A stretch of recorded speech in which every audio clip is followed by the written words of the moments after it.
Damas y caballeros, bienvenidos a un nuevo episodio de Tertuliadura. En el día de hoy tengo un personaje muy interesante que es Mario Dávalos. Este episodio llega a ustedes gracias al Banco Popular.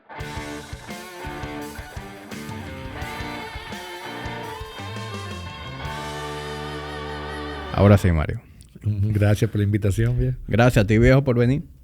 Tú sabes que yo vengo escuchándote desde hace varios años y siempre tuve el interés de sentarme a hablar contigo porque tú me resultas un personaje sumamente interesante porque tú has tenido una serie de vivencias que para mí son únicas. Es decir, no conozco a más nadie, por lo menos face to face, que haya tenido todas las vivencias que tú has tenido. Y también, cada vez que yo te escucho hablar, me encuentro muy interesante los puntos de vista que tú tienes de todos los temas culturales, políticos y demás. Así que yo sé que esta conversación promete mucho. Gracias. Para mí siempre la vida, la analogía de la vida que yo siempre he percibido y perseguido, es como que la vida es como una sopa grande y uno le va echando ingredientes. Entonces, para mí, enriquecerla siempre con vivencias y con aprendizajes y con experiencias siempre ha sido como un compromiso. Yo lo veo desde el compromiso, no es un hobby. Para mí, la manera de vivir que yo he elegido es así.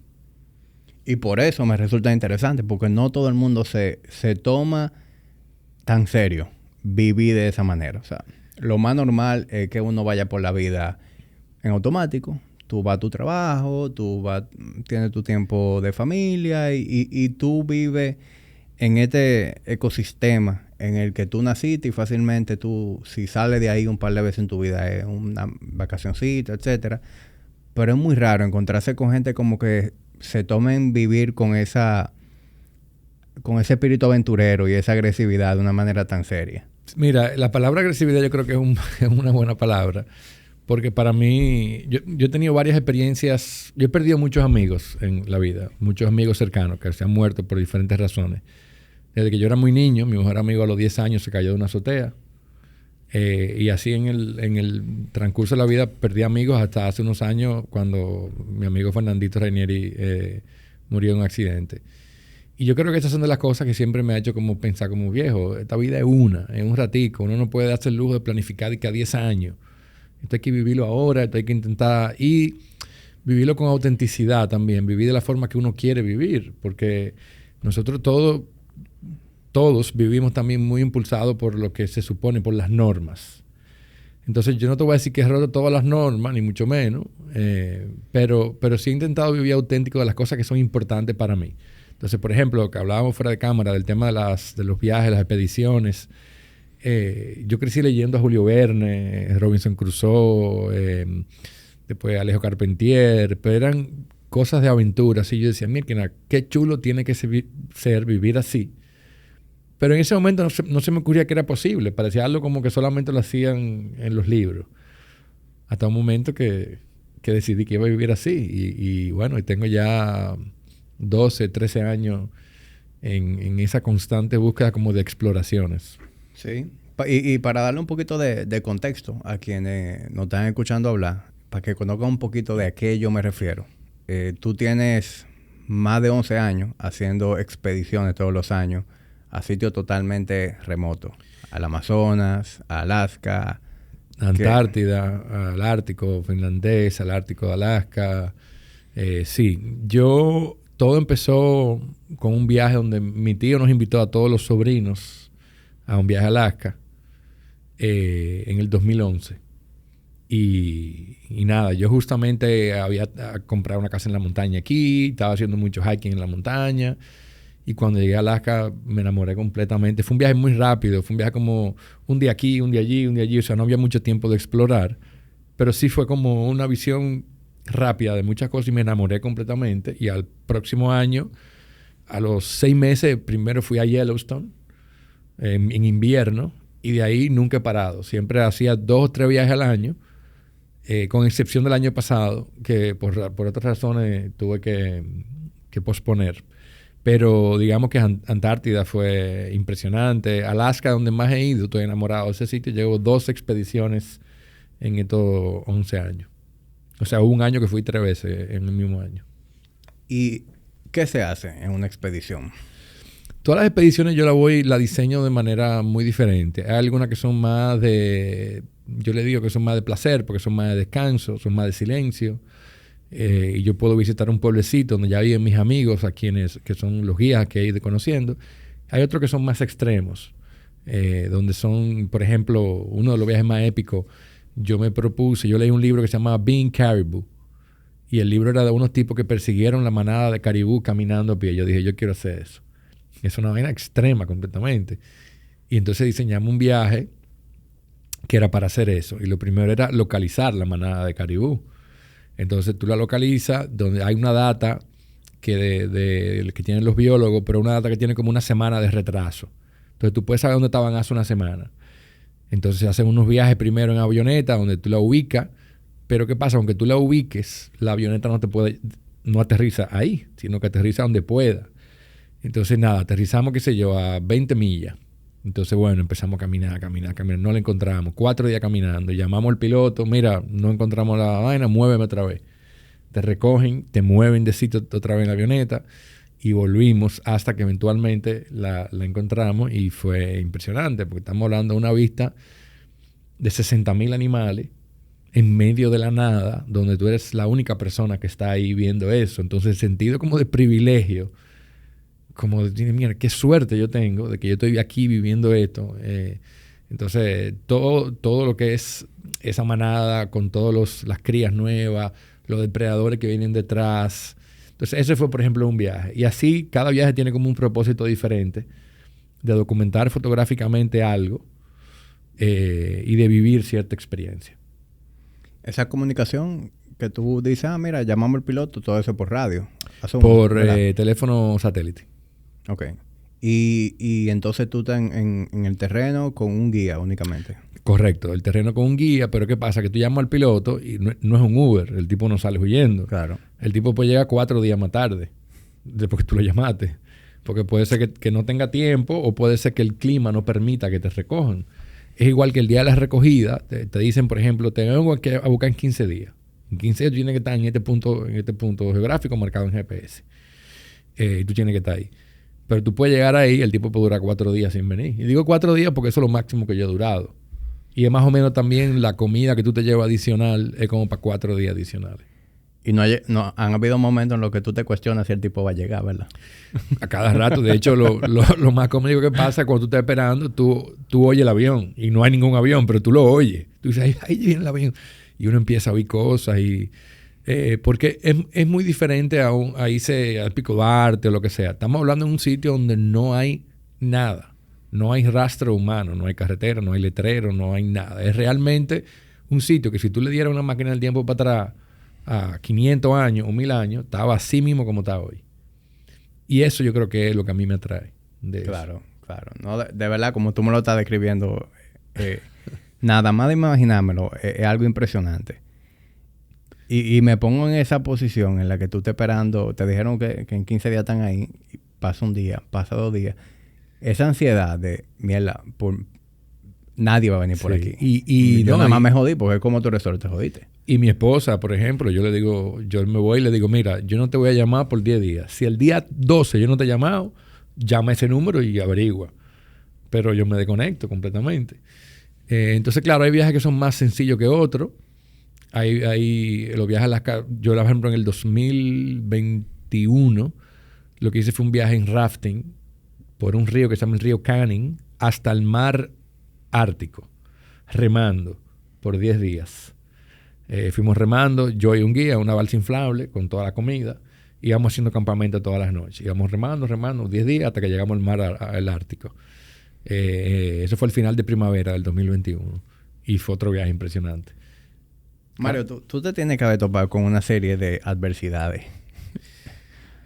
Sí, totalmente. Y yo creo que ahí es un gran entrenamiento para el cuerpo y para la mente.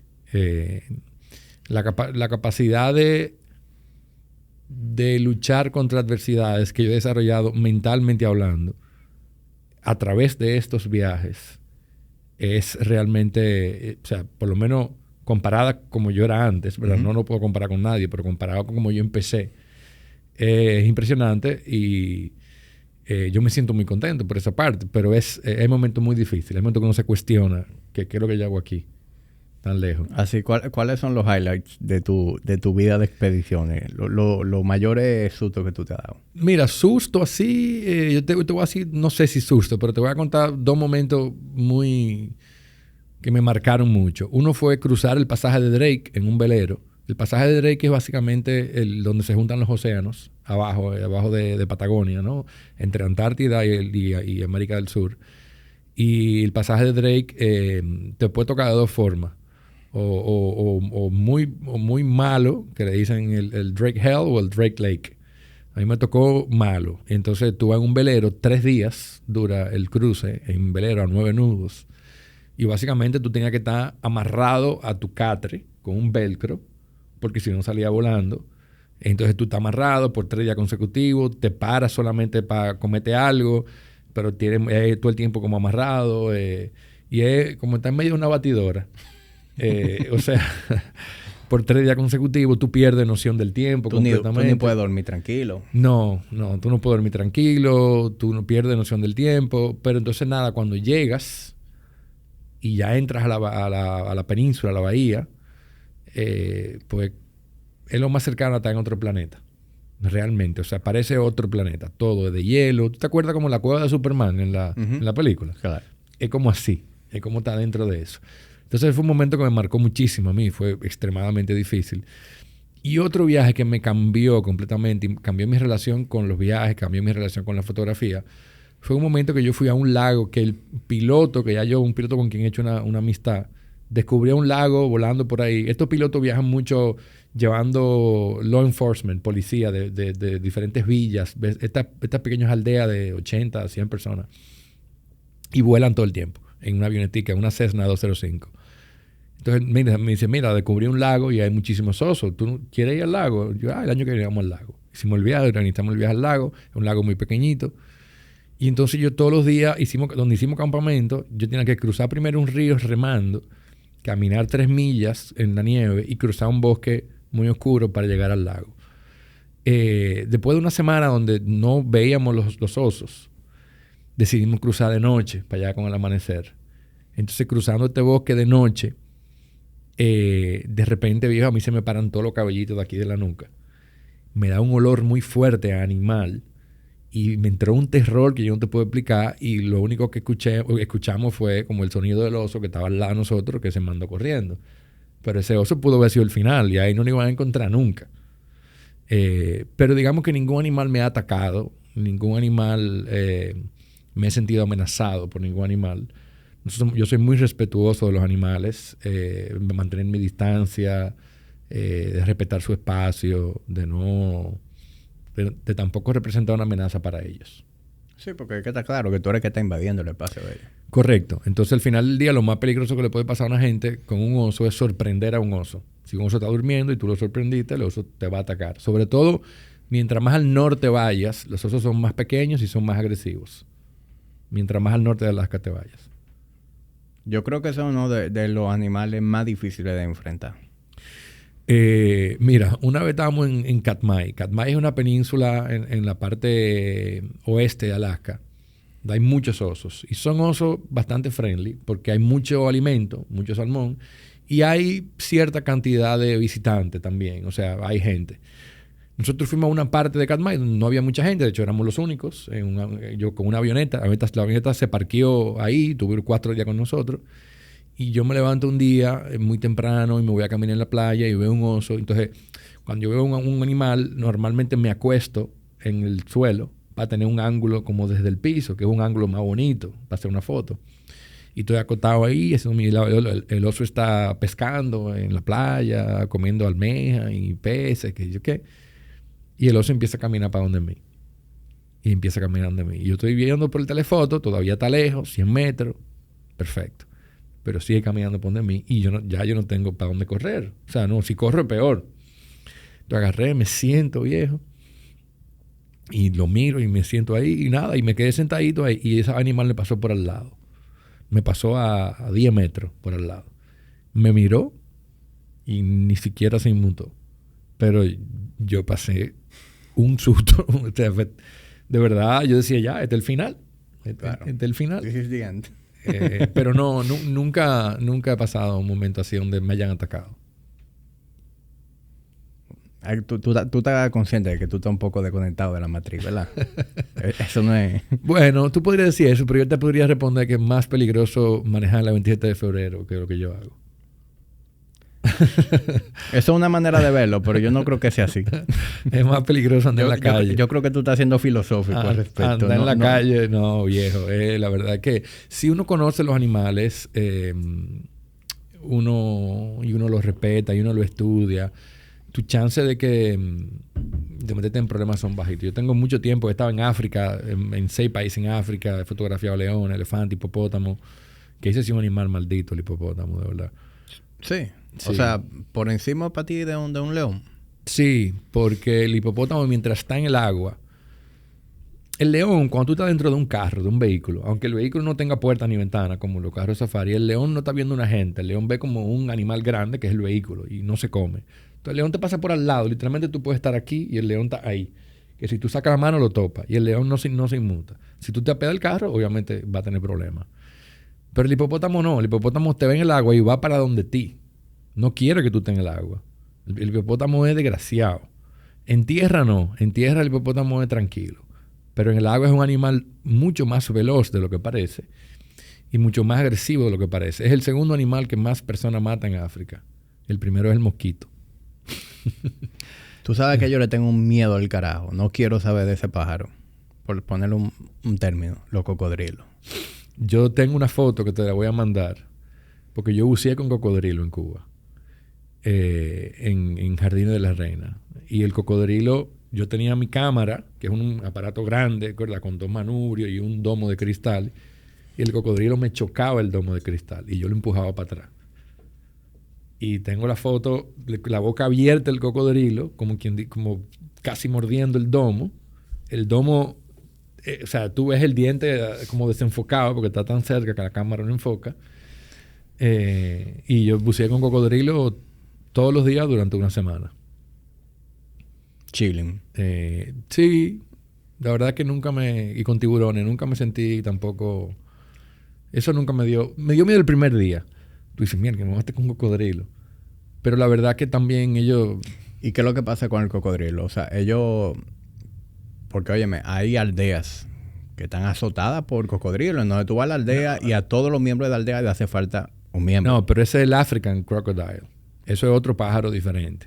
El cocodrilo africano, primero, es mucho más grande que el cocodrilo americano y mucho más agresivo. Entonces yo nunca me metería ni cerca a un cocodrilo africano. Ok. Eso me da un poquito más tranquilidad de que estoy hablando con una persona cuerda. No. El cocodrilo africano es otro animal. O sea, es otra cosa diferente. El cocodrilo americano es el que hay aquí, en el lago Enriquillo. Es un cocodrilo más chill. Ok. ¿Tú conoces a esta muchacha, Ocean Ramsey, ¿qué se llama? Sí, la que nada con los tiburones. Con tiburones. Y ella se dedica a eso mismo, a hacer fílmica, fotos. Sí, yo lo he visto. Mi experiencia con tiburones fue también en Cuba. En Cuba hay un lugar en el sur, a 100 kilómetros de la costa, que se llama Jardines de la Reina. Y es un arrecife que está protegido del 58 y está en perfecto estado. Y hay un montón de tiburones. Pero son... hay 2 especies... Bueno, hay varias especies. Yo vi 2 especies. El Caribbean Reef Shark y el Silky Shark. Que son 2 tipos de tiburones... Bueno, a mí... Yo no tuve ningún problema con ellos. Me dicen que ha habido ataques de tiburones, sobre todo si tú estás chapaleteando arriba en el agua o estás en el bote con el pie metido haciéndolo hacia el agua, algo así que parece como un pececito en aprieto. El tiburón podría atacar, pero si no, no debe haber problema. Entonces, de todas esas experiencias a las que tú te has expuesto, tú dices que el que más temor te ha causado es el hipopótamo. Sí, correcto. El hipopótamo en Botswana, en un mocoro que es como una canoita, y nos cayó atrás un hipopótamo. Y obviamente la canoa no va a la velocidad de un hipopótamo. Entonces sí fue un susto muy grande. El hipopótamo es terrible. Pero también tengo que decir que todas estas historias que te estoy haciendo, que suenan como que todo es mucha aventura, pero para mí realmente estos viajes son mucho más sobre el silencio. La gran mayoría. Son sobre desconectarme y estar en silencio. Mario, ¿tú estás consciente de que tú puedes buscar silencio en tranquilidad en una hamaca?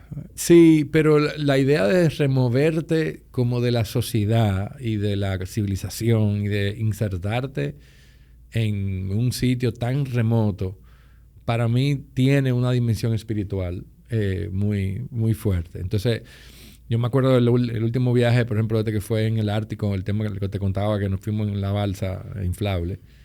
Y el silencio era duro, viejo, era un silencio absoluto. Nada más se oía el agua, el río, el hielo. Y eso a mí me da mucha, mucha paz. Yo creo que estamos rodeados de ruido completamente. Sí, sí, no. Todo el tiempo. Nosotros tenemos un bombardeo asqueroso de ruido. Y de información al mismo tiempo. Entonces, para mí, aparte de que hay toda adrenalina quizá en estas situaciones, la gran mayoría de los viajes son muy de silencio y de, no voy a decir meditación per se, pero sí hay como de introspección. Sí, seguro que sí. Pero déjese de eso, que usted es un aventurero, porque tú pudieras muy bien en ese silencio sentarte en una mecedora, leer un libro. También. Pero bueno, son viajes muy... Este año regreso, el año pasado no fui. Este año tengo un viaje en noviembre. Vuelvo. Hay un pueblecito que se llama Haines, Alaska, donde se congregan la mayor cantidad de águilas calvas del mundo en noviembre, en la primera semana de noviembre normalmente, que es lo que le dicen el último Salmon Run, los últimos salmones que llegan antes ya del invierno. Y ya yo he ido como 4 o 5 veces a ese sitio. Es un viaje mucho más chill también, porque es un pueblecito donde hay un supermercadito, hay una cervecera, un pueblecito de 800,000 personas en medio de las montañas, como en un fiordo. Es realmente espectacular. Y además tengo grandes amigos ahí en ese pueblo. Entonces es un viaje mucho más sencillo y mucho más económico que otros viajes como lo que te he ido contando anteriormente. Ahora yo te voy a hacer una consulta ya generacional, porque tú me llevas a mí unos añitos. ¿Cómo tú negociaste esos términos con tu esposa? ¿Se negocia el primer día o no se negocia? Eso se negocia desde el principio del matrimonio. Lo que tú no negocias al principio del matrimonio, no se negocia más. Cuando nosotros nos casamos, yo le dije, mira, para mí todo es muy importante. Sí, que si yo quiero, no hay problema. Pero, por ejemplo, después yo le dije, mira, que yo me voy a Alaska. Me dice, ¿que tú te vas a Alaska? ¿Cómo así que tú te vas para Alaska? Sí, que yo me voy. Entonces, al principio era un poquito duro, pero yo te puedo decir que hoy para ella los viajes también son maravillosos, porque es salir de mí por 2 semanas. está tranquila por 2 semanas. Pero ella es muy comprensiva con esto y ella lo que le mortifica siempre que... Tu seguridad, me imagino. Sí, y depende del viaje, yo no tengo cómo llamarla, porque tengo el teléfono satélite, pero es para emergencia solamente. No es como para hablar todos los días. Yo, por ejemplo, ella me acompañó a un viaje. Cuando cumplimos 10 años de casado, fuimos al Kilimanjaro y subimos al Kilimanjaro. Y ella fue conmigo. Y me dice que no le invita a ningún otro sitio más nunca. Yo te oí decir, no sé si fue en el podcast de Chaula o en el de Jorge Chalhup, que ibas a ir por primera vez con tus hijos pronto. Eso se ha ido posponiendo. Todavía no lo hemos hecho. Lo planificamos para el 20, llegó la pandemia. Lo planificamos para el 21, de nuevo se movió y lo hemos ido moviendo. Luego nos metimos a comprar un apartamento nuevo, como mucha gente en pandemia. Entonces los fondos no estaban disponibles pero eso está pendiente. Y ellos quieren ir, porque ellos saben que ese es como mi sitio predilecto. ¿Qué edad tienen tus hijos? Mis hijos ahora, bueno, van a cumplir... Yo tengo una hija grande de 24 años y tengo 2 que tiene... Adriana va a cumplir 15 y Mario va a cumplir 11. O sea que están ahí todos... ¿Y tú quieres ir con los 3? Sí, esa es la idea, y con los 3. De hecho, teníamos un viaje muy lindo armado porque tenemos un día de camping, teníamos otros días como en unos lodges, en unos hoteles. Teníamos todo muy bien armado y nada, se canceló. De hecho, después ese dinero que ya estaba pago, yo lo usé para otra cosa. Pero yo le había pagado a la compañía y el viaje entero y se pospuso por la pandemia. ¿Y qué cosa tú haces con ellos que se parezcan a eso a nivel local? Mira, mis hijos no son muy de naturaleza y eso es un gran pleito eterno ahí, ¿verdad? Porque yo siempre forzo y pero vamos, pero no, papi, yo no quiero ir para allá, qué sé yo qué. Pero tengo que decir que el año pasado, en noviembre, le dije a mi hijo, le dije, mira, vámonos para el Valle del Tetero, tú y yo solo. Y tuvimos un viaje él y yo solo y fue espectacular. Yo me llevé todos mis instrumentos de cocina, entonces yo le cocinaba en el fuego todos los días. ¿Qué tú quieres? Un risotto parmesano.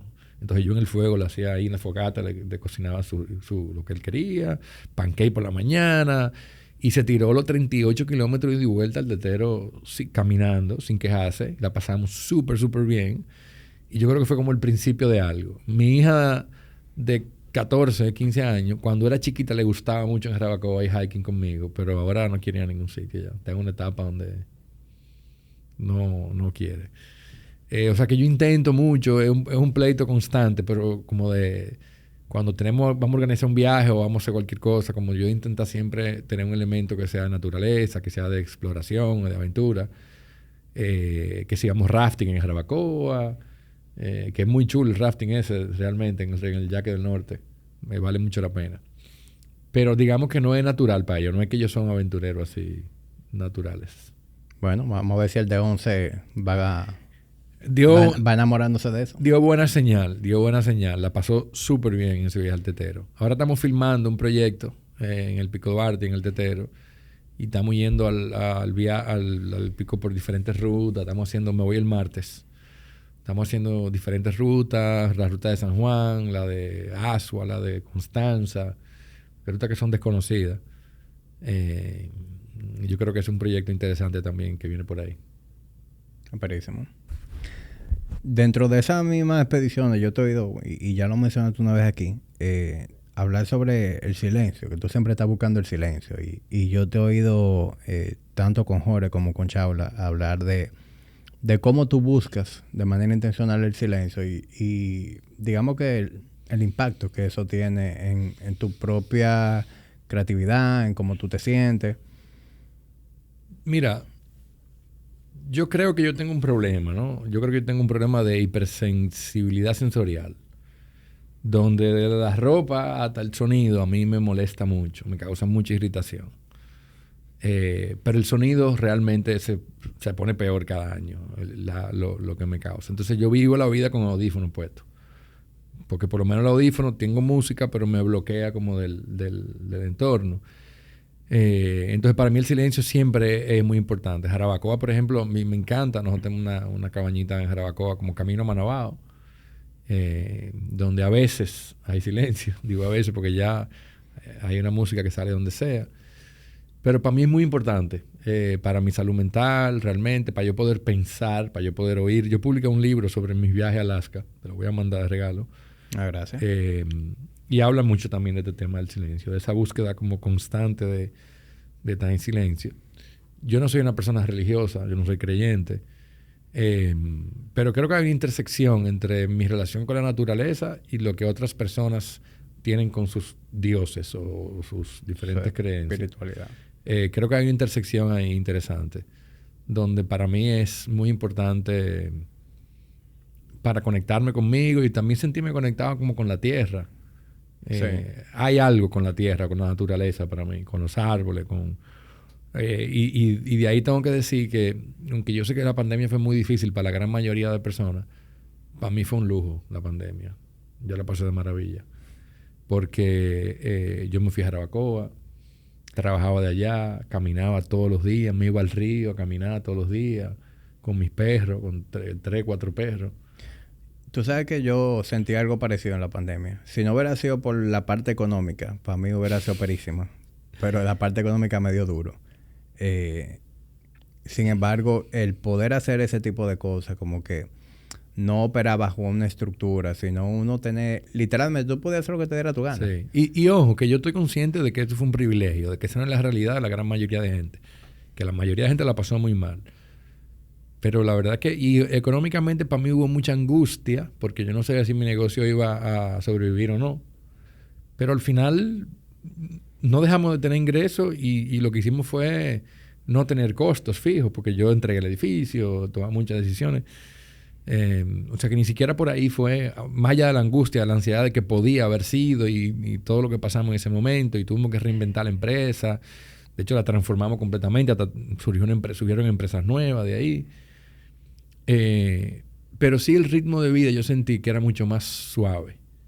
De que yo me levantaba, yo trabajaba muchísimo todos los días, pero me daba tiempo levantarme, irme a caminar al río, volver, tener todas mis reuniones, almorzar con calma. ¿Tú te pasaste la pandemia allá en Jarabacoa? Entre Jarabacoa, aquí y La Romana.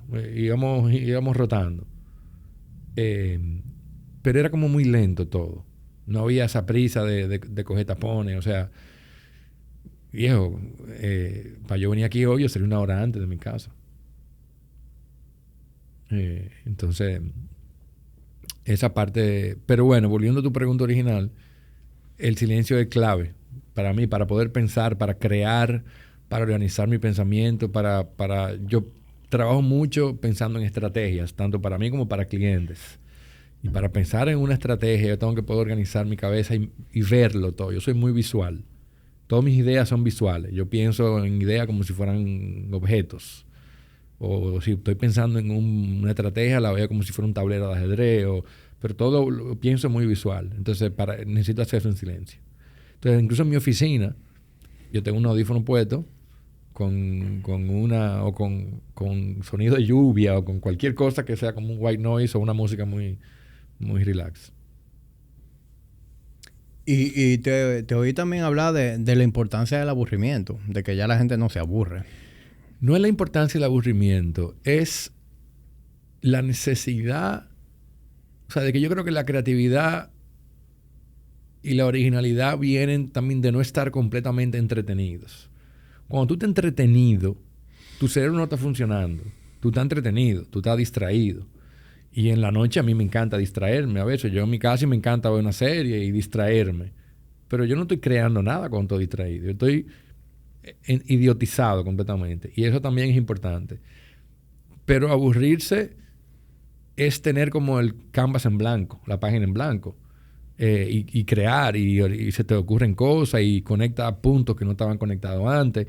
Y yo creo que es un gran reto para los niños de ahora que tienen tantos estímulos electrónicos todo el tiempo que nunca están aburridos. Entonces la creatividad creo yo que es mucho más limitada. Entonces no es que quizá que la gente tenga que, o sea, no sé cómo planteártelo, pero para mí, en mi visión de la vida y en como yo veo el rol de la creatividad, yo creo que aburrirse es necesario porque es el ocio, de estar ocioso, de tú tener el cerebro en blanco. Si tú estás completamente distraído, tú no vas a crear nada nuevo. Sí. Sí, hace mucho sentido. Yo recientemente hablaba con Ney Díaz, que estuvo invitado por aquí, de que... Y eso fue como una especie de realización momentánea que tuve por algo que me comentó mi esposa. Y es porque yo en ese sentido me parezco mucho a ti, de que yo siempre tengo audífonos. O sea, cuando estoy en el gimnasio, entre el cliente y demás, pues evidentemente no. Pero siempre que yo estoy solo, si estoy trabajando, tengo una música clásica, algo ambiental, como que me permita concentrarme y trabajar. Y si no estoy haciendo algo como que me requiera mucha atención, estoy escuchando un libro, estoy escuchando un podcast. Entonces ella me decía como que, mi hermano, ¿en qué tiempo es que tú oyes tu propio pensamiento? Porque tú siempre estás como queriendo maximizar tu consumo de información. Bueno, a mí me pasa igual que tú, pero por eso es que estos momentos en la naturaleza yo puedo quitarme el audífono. Porque yo no me lo puedo quitar en medio de la calle. O sea, no me lo puedo quitar en mi oficina, porque hay bulla, viejo. Lo más desagradable es un motor cuando pasan. Esa vaina me pone... El camión de la basura. Mierda, viejo. O sea, de verdad. Nosotros... yo vivo en un edificio que queda cerca de la Kennedy. Y el ruido de la Kennedy a las 6 de la tarde es impresionante. Entonces yo no me quiero quitar el audífono porque ese ruido a mí me molesta. Pero en la naturaleza yo no tengo eso. Yo me quedo... O sea, yo me sabía sentado, viejo, horas muertas en una silla plegable en Alaska. En una silla de esa plegable. A fumar un puro y a mirar una sola cosa. ¿También te gusta fumar puro? Ah, pero yo no conocía eso de ti.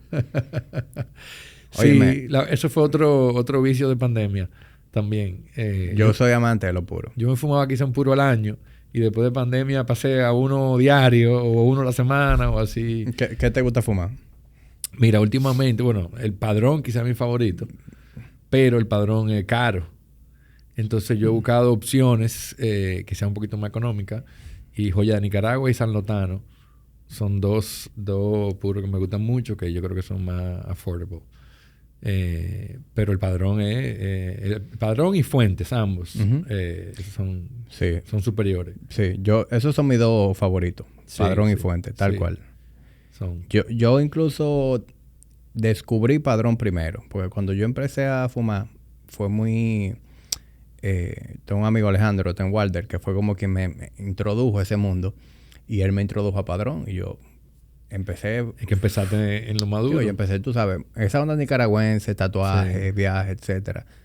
Me enseñó Padrón y para mí Padrón era papá Dios. Y por mucho tiempo yo no fumaba nada de Fuente. Yo empecé a fumar Fuente porque John Paul Garrido, que es muy amigo mío, empezó a trabajar en Fuente, y John Paul empezó como a darme cigarro para que yo probara. Y luego de yo tener, tú sabes, probarlo, pero también meterme en el mundo de Fuente. Yo fui a la fábrica de Fuente ahí en Santiago, fui al Chateau, como que vi todo eso que hay detrás. No, es increíble. En la construcción del cigarro. Pero tú sabes cuál es la clave del cigarro. Es el tema de la respiración, realmente. El tema de fumar puro tiene para mí, dos grandes fuentes de placer. El sabor me gusta, pero es la respiración. Es que tú estás respirando conscientemente, de una forma consciente. El inhale, exhale, es una respiración de manera consciente. Tú lo pudieras hacer sin humo también. Es aburridísimo, pero tú lo pudieras hacer sin humo. Pero yo lo hago de las dos formas, pero la respiración realmente tiene mucho... Esa sensación de relax es porque tú estás respirando de una manera consciente. A diferencia de como respiramos casi todo el tiempo, que es de una manera inconsciente. Donde estamos respirando sin pensar en respirar. Entonces, pero fue también otro elemento de pandemia para mí. Que yo le decía siempre a la gente, no, que en la pandemia nunca seremos los mismos, todo va a cambiar. Y yo decía, señores, vamos a volver a hacer lo mismo de siempre, no va a cambiar nada. Vamos a volver, no, que tú sí eres pesimista, aquí estamos, en el mismito sitio que estábamos antes. No cambió absolutamente nada, salvo que las mascarillas se hicieron famosas. Sí. Esa conexión de los cigarros con la naturaleza, algo que yo disfruto bastante también. No hay nada. Yo lo hago diferente a ti, porque como yo lo hago, yo soy motero. Yo tengo una moto dual y a mí me gusta los fines de semana irme a rututear. Y llegar a estos sitios, una loma súper remoto, en donde hay ese silencio, en donde tú estás viendo un panorama bellísimo, neblina y demás, y tú agarras y prendes un cigarro ahí con un amigo y ponerte a hablar. Y hablar plepla, claro. Tú vas a nuevo. No, a mí, por ejemplo, mi gran lamento ahora mismo es que mi hija está en una edad donde está yendo a fiestecitas, a juntadera, entonces no quiere ir nunca a Jarabacoa ahora. Porque no, para acá se monta y no hay nada que hacer. Entonces me ha hecho sacrificado de que no estamos yendo tanto a Jarabacoa. Pero Jarabacoa es mi sitio feliz. Yo tengo mi cabañita en el medio del monte, es una cosa espectacular, en una loma, con una vista increíble. Y me hace muy feliz ir. Pero ahora estamos yendo muy poco. Porque todo el fin de semana hay un compromiso con los niños. Tienen que ir a una vaina, que tienen un torneo de fútbol, que tienen una fiesta, que tienen unos 15 años. Entonces es una gran pérdida realmente que hemos tenido. No tener la frecuencia con que íbamos a Jarabacoa, pero era precisamente eso. Era sentarme en el balcón viejo. Y yo no quiero dañarte la nota, pero te queda mucho de eso. Porque cuando venga a salir la de 17 de esa etapa, el de 10 va a estar entrando. Está entrando al otro. Pero el de 10 yo creo que va a ser más... Creo, o quizá no me wishful thinking, pero que le va a gustar un poquito más, le gusta un poquito más la montaña. Ya veremos cómo se maneja. Pero para mí también es clave porque yo tengo siempre como mucha bola en el aire. Siempre balanceo muchas actividades. Manejar la empresa, yo estoy estudiando en la universidad otra vez. Manejar la familia, manejar la aventura, mi fotografía, yo escribo, yo pinto. Mi carrera fue la pintura, o sea, eso fue lo que yo empecé, me gradué de Bellas Artes. Entonces intento hacer todo eso al mismo tiempo. Entonces estudiar y trabajar y la familia. Entonces por eso siempre es muy importante para mí no solamente administrar el tiempo bien, pero poder unwind, poder tener momentos que sean de silencio, porque si no yo no pudiera realmente hacer todo eso. Yo creo que está muy linkeado a la productividad, a la salud, a la felicidad. Pero como te decía al principio, que comenzamos a hablar, vivir de cierta manera, para mí es más importante que todo. O sea, todo esto yo lo hago porque parte como del diseño de vivir. Vivir como el diseño de vivir. Como si vivir fuera un work of art en sí mismo. Una actividad consciente. Entonces yo he diseñado una forma de vivir. O no he diseñado, voy diseñando constantemente porque es un proceso que nunca termina. Pero ha sido una decisión consciente de vivir de la manera dentro de mis posibilidades que sea más significativa para mí y más valiosa para mí. Que eso quiere decir, por ejemplo, quizá no ganarme todo el dinero que yo me pueda ganar, porque digo, no, ese dinero no me lo quiero ganar, porque no quiero sacrificar ese tiempo, porque no estoy dispuesto a hacer las cosas que hay que hacer para ganarse ese dinero en particular. De tener tiempo libre. Yo creo que el tiempo libre en la sociedad de nosotros se ha satanizado. O sea, si tú no estás haciendo nada, tú eres un vago. Pero para mí el tiempo libre es importante. De hecho, yo tengo en mi agenda tiempo libre, bloqueado. No, ese tiempo libre. ¿Y con qué frecuencia tú agendas ese tiempo libre? Toda la semana yo agendo un par de horas libre. Incluso yo puedo estar en la oficina.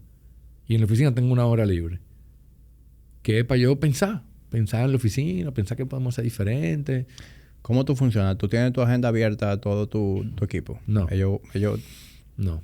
Yo no tengo mi agenda porque yo no tengo una agenda personal y una profesional. Mi agenda, entonces no. A mí mi equipo me convoca y yo le digo, tengo esta disponibilidad. Entonces vamos agendando. Pero yo todo es por la agenda. O sea, la agenda es todo. Y si me voy para la montaña, está en la agenda. Y si me voy y tengo que hacer tarea en la universidad, está en agenda. Y si tengo una hora libre en la oficina para yo pensar en algo, en el año que viene, que podemos ser diferentes, está en agenda. Sí. Yo me identifico mucho contigo porque yo también funciono mucho bajo agenda. Y así mismo, tengo como que mi agenda está todo integrado porque me parece poco práctico tener una agenda profesional y una personal porque al final yo soy la misma persona. Correcto. Y mi vida gira alrededor de mi trabajo. Entonces, en mi agenda tú puedes ver una reunión y después de eso tú puedes ver reunión de la niña en el colegio. ¿Entiendes? Así mismo es. Y yo, uno de los hábitos que incluyo, yo hace muchos años decidí que todos los años tenía que aprender algo nuevo. Yo leí en un momento, bueno, voy un chin para atrás. Yo siempre entendí que mi gran asset era mi cerebro. Y eso era lo que tenían que cuidar. Y entrenar y proteger. Que pasara lo que pasara, si mi cerebro funcionaba, yo iba a estar bien. Yo iba a sobrevivir. Yo siempre me considero como un sobreviviente, viejo. O sea, tú me tiras en Vietnam, o sea, donde sea, y yo sé que yo me la voy a buscar. Entonces, me puse a leer muchas cosas que tenían que ver con el cerebro. Y en un momento leí que si el cerebro no aprendía cosas nuevas, la elasticidad se perdía. Y el cerebro decía como, bueno, este tipo ya no va a aprender, esta área entonces vamos a designarla para otra cosa, para otra actividad. Como que, entonces yo me concentré en todos los años a aprender algo nuevo. Fijo. O sea, y tengo un listado de todas las cosas, pero ese listado no son de cosas académicas o profesionales. Hay cosas académicas, pero pueden ser, por ejemplo, en el 2015 fue aprender a jugar ajedrez. Porque yo quería jugar, no sabía jugar ajedrez y quería aprender. ¿Y te hiciste duro? Bueno, juego bien. No voy a ganar ningún torneo. Yo juego, te voy a invitar a una partida online. Pero juego bien, sobre todo en 10 minutos, en el rapid. Si es muy rápido, yo juego ese juego de 1 minuto, que sí, okay, pero yo juego todos los días ajedrez, por ejemplo, ese es mi cuando hay que clock the brain, como verdad, resetearlo, yo me tiro un par de partidas de ajedrez. Otro año fue aprender a bucear, y ahora otro año fue con un curso de geología, otro año fue con un curso de antropología, y ahora estoy en la maestría esta, que es un compromiso mucho más largo. Pero eso también está en agenda, como esos tiempos de aprender cosas. Y yo creo que si uno no aprende, el día que tú dejaste de aprender, el cerebro se marchita completamente. Sí, estoy de acuerdo. Incluso desde el punto de vista profesional, el buen profesional tiene que mantenerse todo el tiempo un eterno aprendiz. Ahora estoy con esto de inteligencia artificial intentando entender todo esto. Lo estamos usando ya en la empresa, todavía estamos haciendo muchísimas pruebas e intentando entender todo esto, porque es un cambio importante. No es otro cambio más, es un cambio importante. Y es un cambio que sucede dentro de muchos otros cambios simultáneos que están ahora mismo, que nunca han sucedido tantos cambios importantes al mismo tiempo, ni tan rápido. Entonces, la capacidad de adaptación que tenemos genera mucha incertidumbre. Por eso hay tanta incertidumbre hoy, tanta desconfianza en todo. Pero estoy, intentando aprender también de eso, inteligencia artificial. Por lo menos entenderla, no necesariamente la parte tecnológica. Sí. Pero creo que sí, que tiene toda la razón. Profesionalmente, el que se quedó... De hecho, ese es mi mayor miedo, la irrelevancia. Llega un momento donde la actualización no se dé al ritmo necesario y uno caiga en la irrelevancia. Eso sería terrible para mí. Claro, pierde tu propósito. Totalmente. Yo le tengo terror a eso. Yo creo que mi miedo es más grande. Sí, me hace mucho sentido. Mario, ¿qué tú haces? Esas expediciones son muy demandantes. Ya hablamos de la parte mental. Pero físicamente son muy demandantes también. Sí. ¿Qué tú haces para mantenerte en shape para eso? Yo siempre he sido muy activo. Siempre he sido buen deportista. Creo que estoy en mi peor shape ahora mismo, por otras razones. Pero siempre he sido muy atlético. Jugaba tenis, nadaba, voy al gimnasio, que por cierto, no es que me guste ir al gimnasio, pero voy porque conozco lo importante que es la masa muscular. Entonces sí que voy 3 veces a la semana al gimnasio. Cuando tengo algún viaje, una expedición, entreno para las necesidades de esa expedición. Por ejemplo, en el viaje que era remando, pues hice mucho remo. Cuando fui a Kilimanjaro entrené mucho con peso en la espalda. Ahora, por ejemplo, mira, ahora hicimos la ruta de San Juan de la Maguana a Pico Duarte. Yo la hice entera caminando y me sentí que estaba fuera de forma. Yo la hice porque la hice con la cabeza, con la mente, pero me sentí fuera de forma y tengo que volver a ponerme en forma. Pero siempre he hecho mucho ejercicio, jugar tenis. Lo que no he podido hacer nunca es correr. Me da una ansiedad, viejo, y un aburrimiento. O sea, para mí correr es terrible. Sí. A mí me pasa igual. Yo disfruto correr distancia corta. A mí no. Y mi umbral son 5K. Yo corrí 5K y corrí 8K o 7K y medio en una competencia de esa, una carrera de esa que hicieron en el Higüero una vez, que era por trillos y cosas, que fuera súper cool porque era cruzando ríos y todo lo demás. Ahora en San Juan de la Maguana me tiré 68 kilómetros, no corriendo, caminando.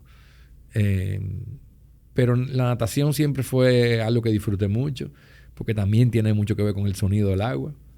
Jugar tenis, siempre jugué tenis también, todavía juego tenis. Y voy al gimnasio 3 veces a la semana. Entonces, ahora mismo, ¿cómo se ve tu semana? ¿Tú estás entrenando 3 días? Estoy entrenando 3 días y los otros días, a la hora de donde me tocaría entrenar, lo que estoy realmente es leyendo en la mañana. Pero voy a volver a hacer, no sé si boxeo o otro que se llama de cardio. Porque lo que no estoy haciendo suficiente ahora en el último 6, 7 meses de cardio. Que lo he perdido. Porque lo perdí cuando me mudé de casa. Me mudé hace 6 meses. Dejé de ir al tenis. Porque le perdí el hábito. Yo vivía muy cerca del club antes. Entonces dejé de ir al tenis. Entonces ahora tengo que volver a hacer, o volver al tenis, o también las lluvias que hubieron. ¿Te acuerdas el momento que llovía todos los días, hace unos meses atrás? Uh-huh. Pues entonces tú reservabas una cancha y te llovía. Entonces, mierda, viejo, perdí. ¿Y por qué tú no consideras trabajar el cardio dentro también de lo que es tu programa de ejercicio? Sí. A mí me conviene, de hecho, ir al gimnasio, porque también el gimnasio es lo que mi esposa y yo hacemos juntos, que es una actividad que hacemos juntos, lo cual es chulo en la mañana, levantarnos y junto al gimnasio. El gimnasio antes me quedaba al lado de mi casa. Literalmente me quedaba 20 metros de la puerta del edificio. Ahora me quedo un poquito más lejos. Pero igual mi esposa está yendo 4 o 5 días, yo estoy yendo 3. Pero probablemente lo que haga complete y vaya también los otros días. Sí. Pero si no hago ejercicio en la mañana, no hago ejercicio. Ya el día se me complica, tengo un almuerzo con un cliente, o tengo una actividad de noche, o tengo clase de noche. Tengo que ir a las 7 de la mañana. O a las 6 o a las 7 de la mañana. Es el único, es el criterio número 1 que tiene que suceder ahí. Si no, ya mi agenda ya se me complica. Por otro lado, tú me pareces una persona no muy money oriented. Es decir, tú no me pareces un tipo orientado al dinero. Para nada, viejo. Veo que tú valoras mucho una serie de cosas más importantes que el dinero, pero no podemos restarle importancia a la importancia del dinero para todo lo que tú haces. No, el dinero está en el top 5. Está en el top 5. Lo que pasa es que no es el número 1. Claro. Es decir, todo lo que tú me estás diciendo que te gusta hacer, yo nada más estoy pensando, tirando numeritos de cuánto podría salir. Cuesta dinero. Y te voy a decir, yo he tenido mucha suerte. En ese sentido, me considero muy privilegiado. Porque me ha ido bien financieramente hablando. A mí, yo soy competitivo. Me gusta ganar. Me gusta el éxito. O sea, que me salgan bien las cosas. Pero yo crecí en una familia donde nadie era empresario. O sea, mi familia nuclear. Mi abuelo era empresario. Mi tío era empresario. Pero mi papá es filósofo y economista. Mi mamá es educadora. Entonces era una familia de académicos. Todos somos así. Sin embargo, yo me hice empresario. Y me hice empresario por accidente, porque yo estudié arte. Y me hice empresario por accidente. Pero no me puedo quejar. Me ha ido muy bien económicamente. Tengo una relación muy interesante con el dinero. Soy muy organizado con el dinero. Quizá con la cosa que soy más organizado es con el dinero. Pero mi ambición no es... Ese no es el driver de mi ambición. Yo soy muy ambicioso por otras cosas. Porque me gusta ser relevante, me gusta hacer las cosas bien, me gusta que todo me salga bien. Honestamente también me gusta importar, o sea, que lo que tú hagas sea importante, que no sea una cosa... Pero no necesariamente... El dinero es un colateral. Es un colateral. De hecho, te puedo decir que con socios que he tenido en el pasado, ese fue siempre una gran diferencia. Yo tenía socios donde el dinero era lo más importante, no importa la actividad cuál fuera o el tipo de empresa que fuera. Y para mí era más importante el tipo de empresa que tuviéramos y qué representaba, además de que dejara dinero. Pero si tenía que ganarme, en vez de tener un 20% de EBIT, tenía un 15% de EBIT, a cambio de hacer algo diferente que para mí fuera importante, yo estaba dispuesto a hacerlo. Y estoy todavía dispuesto a hacerlo. Eso no quiere decir que tengo el 0%, ¿verdad? Quiero ganar dinero. Pues te digo que el dinero está en el top 5, en el top 3. Pero no es mi driver número 1. Definitivamente. Sí. Y yo me identifico mucho con esa manera de pensar. Desde el punto de vista de que a mí lo que me motiva, como que mi motor es lo competitivo que yo soy con lo que es el desarrollo de mi capacidad, con el de crear cosas, con el coger esa idea que yo tengo en la cabeza, desarrollarla y como que explotar todo eso. Y mi drive es ese. Yo no hago las cosas motivadas directamente por el dinero, sino por la idea. Evidentemente tiene que hacer sentido desde un punto de vista económico. Correcto. Y por lo general me he dado cuenta de que cuando opero así, pues el dinero fluye. Pero no hago cosas de que, bueno, esto deja dinero, pues esto es lo que yo voy a hacer. Correcto. Yo pienso igual. Ese no es el criterio número 1. Y tú sabes qué, yo me he sentado a hablar con muchas personas que han sido exitosas desde el punto de vista financiero y yo creo que la mayoría opera así. Como que yo conozco muchas, o no sé si es que yo tiendo a gravitar hacia personas que piensan como yo, pero yo he logrado conocer a mucha gente que opera así y le va bien. O sea, es una fórmula que yo entiendo que además de que te da seguridad financiera, también te da mucha plenitud.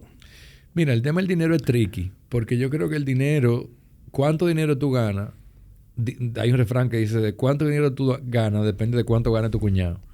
O sea, depende de con quién tú te compares, ¿no? Entonces, yo creo que para mí el éxito de la relación con el dinero fue saber cuál era mi número. ¿Cuál es el número que yo necesito ganarme todos los años para vivir la vida que yo quiero vivir? Porque yo no quiero tener un avión privado, ni yo quiero tener un megayate, ni yo quiero... Eso no son cosas que a mí me interesan. Yo quiero vivir una vida plena, buena. Quiero tener que mis hijos vivan bien, que vayan a un buen colegio, que vayan a una universidad buena. O sea, yo quiero vivir bien. Me gusta fumar mi puro, me gusta comprar mi vino. ¿Tú entiendes? Pero ¿cuál era mi número? Entonces, sentarme con mi esposa, llegar al número, escribirlo el número, y es un número que contempla cuánto nosotros gastamos al año, incluyendo placer, viaje, etcétera. ¿Cuánto tenemos que ahorrar? ¿Y cómo se transforma este número en el tiempo? ¿Cómo se proyecta en el tiempo? Entonces llegamos al número y eso nos dio una claridad y una tranquilidad que no es infinito, porque tú tienes amigos que ganan muchísimo más, otros que ganan muchísimo menos, pero realmente a veces uno sin darse cuenta entra como en esa comparación. Sí, sí, claro que sí. Entonces el ejercicio de tener números para mí fue de mucha claridad. Sí, estoy de acuerdo contigo. Sin embargo, es igualmente tricky ese número. Porque ese número no contempla una serie de gastos marginales y de cosas conductuales que surgen a medida que tú vas ganando más. Porque tus gustos van cambiando. Ya de repente algo que antes no te hacía falta, ahora sí te hace falta. Tú consideras que eso es ¿Qué edad tú tienes? 35. Ok. Yo te voy a decir qué me pasó a mí particularmente, que no sé si es el caso de más gente o el caso de menos gente. Uh-huh. Cuando a mí me empezó a ir bien económicamente, que Perdón, fue... un paréntesis, ¿qué edad tienes tú? Voy a cumplir 45 este año. Ok, tú me llevas 10. Cuando me empezó a ir bien económicamente, que fue en el año 2009, 2010, ¿no? Por ahí, yo decía, mierda, viejo, yo podía comprarme el reloj que me gustaba, la vaina que me gustaba. Y fue exponencialmente creciendo el gasto fue creciendo exponencialmente con el dinero. Compré esto, compré lo otro, que uno se metió en eso. Yo no sé si fue por la edad o fue por el momento, pero llegó un momento que todo eso plató, que todo eso se estabilizó.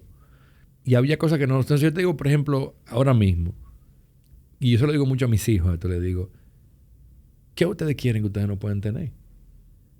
Claro, yo sé que yo no puedo tener un avión privado, pero a mí no me interesa eso. Pero de las cosas que son importantes para mí, que no son muchas, no hay nada que yo quiera adicional.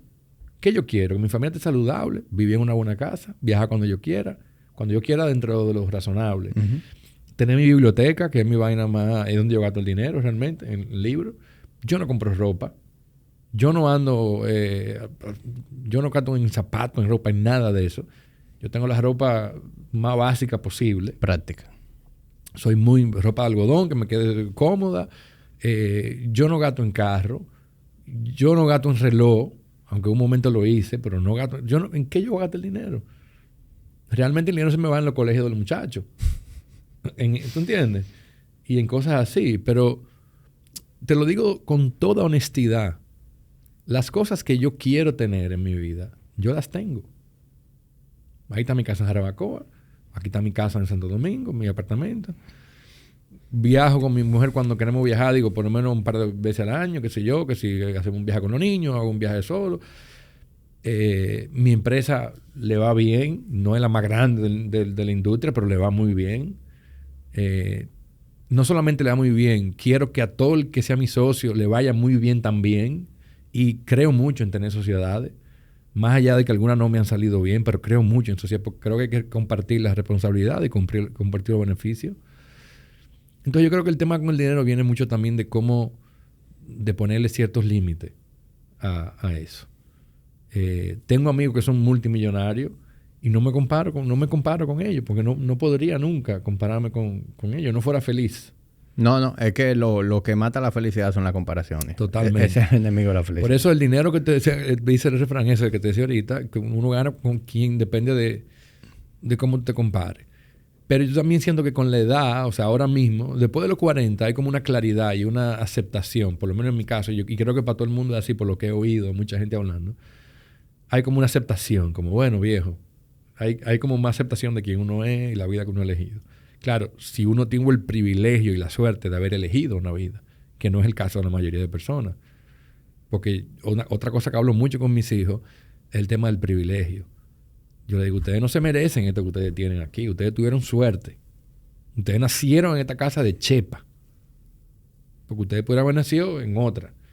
Y así mismo, el que nació sin nada tampoco se merece eso. Ese tuvo mala suerte. No, nadie merece nada. Pero el tema de que mis hijos tengan consciente del privilegio y de la suerte involucrada, ¿verdad? De lo aleatorio que es, siempre ha sido como una lección que yo he intentado sembrar en ellos. Y que yo estén claro en eso. Una pequeña pausa comercial que llega a ustedes gracias a nuestro patrocinador, más importante de todos, que es Jamil Yura y La Tertulia Dura, quiero recordarles que se suscriban a Patreon. Ahí en Patreon venimos desarrollando algo que se está dando muy interesante. Si tú quieres tener acceso a proponer cosas, que tus preguntas sean respondidas en los Q&A de cada mes, tú quieres estar en Patreon. Si tú tienes preguntas sobre tu propio fitness o los temas que discutimos aquí que quieres que te responda personalmente, también quieres estar en Patreon. Si quieres formar parte de conversaciones más íntimas, más estrechas sobre lo que hablamos aquí, también quieres estar en Patreon. Y si tú te consideras un fiel seguidor de Tertulia Dura y quieres que ese apoyo sea algo más simbólico, pues también quieres estar en Patreon. Seguimos con el episodio. Sí, me gusta mucho tu forma de verlo. Y creo que mi pensamiento y a donde yo me estoy visualizando, pues van en esa misma línea. ¿Entiendes? Yo creo que el dinero es un medio para dar cosas que uno quiere. Pero uno tiene que estar muy claro de uno, cuáles son esas cosas que tú quieres. Y segundo, de que esas cosas que tú quieres, entre comillas, sean las que verdaderamente a ti te llenan y te hacen feliz. Porque a veces la gente cae en esta carrera de querer tener cosas simplemente porque el otro la tiene. Y yo creo que el que se metió en ese juego está destinado a que uno nunca le dé el dinero, porque nadie puede tenerlo todo. Exacto. Tú tienes que elegir qué es lo que qué es lo que para ti es importante y priorizar eso. Y también yo creo que tú te conviertes en un ente vacío, sin ningún tipo de pasión por nada, porque tú simplemente estás queriendo encajar en un avatar y en tener esta serie de cosas que la sociedad me dice que yo debo tener para ser una persona de éxito. Y es importante entender que la felicidad realmente, esa cosa que uno le llama felicidad, que vamos a quitarle ese nombre, vamos a decirle satisfacción, que es una palabra que me gusta más. Satisfacción tiene mucho que ver con las expectativas iniciales. Si tú te hiciste la expectativa de que tú ibas a ser Elon Musk, viejo, tú no vas a estar satisfecho, realmente. Y volviendo a lo que tú lo comentabas ahora también, yo creo que lo importante es tener expectativas reales y conocerse a uno mismo. Eso suena como medio yogi, medio aéreo, pero realmente yo creo profundamente que uno debe destinarle tiempo a conocerse a uno mismo, sobre todo en un mundo lleno de algoritmos que te van a llegar a conocer a ti mejor de lo que tú te conoces. El gran trabajo es desarrollar la conciencia para uno conocerse a uno mismo más de lo que los algoritmos te conozcan a ti. Yo creo que es el gran reto de la humanidad hoy. Cuando hablamos por ejemplo, tú vas a un sitio viejo y tú tercerizas decisiones a Waze, que te lleve por donde Waze te dijo. Y eso no tiene nada de malo, pero cuando tú llevas esa misma relación a otras cosas, a qué contenido tú ves, a qué tú lees, a qué tú aprendes, a qué tú valoras, entonces ya estamos hablando de cosas mucho más relevantes. O sea que aunque suene medio Kumbaya. Sí, medio kumbaya. Yo creo que realmente lo de conocerse a uno mismo sí es hoy más valioso que nunca. Estoy de acuerdo. Tú sabes que otra cosa que yo te oí comentar, y ya vamos a entrar un poquito a lo que tú haces, a tu profesión. Yo te decía algo que me dejó pensando, y fue, creo que textualmente, tú dijiste que las marcas no necesitan ser creativas, que las marcas lo que necesitan es ser auténticas. Lo creo fielmente, eso lo creo. Me llamó mucho la atención eso. Y me hizo mucho sentido con algunas cosas que entiendo que nos han resultado a nosotros desde el punto de vista de negocio. Pero antes de yo compartirte mi experiencia, quisiera conocer a más profundidad a qué tú te refieres con eso. Bueno, la creatividad es una herramienta, no es un destino para las marcas, ¿no? Para las personas quizá, pero el problema es ese. El problema es que las personas que están en el medio quieren ser creativos porque hay mucho ego de por medio. Y quieren ser más creativos que el otro, y quieren ser la persona más creativa del mundo.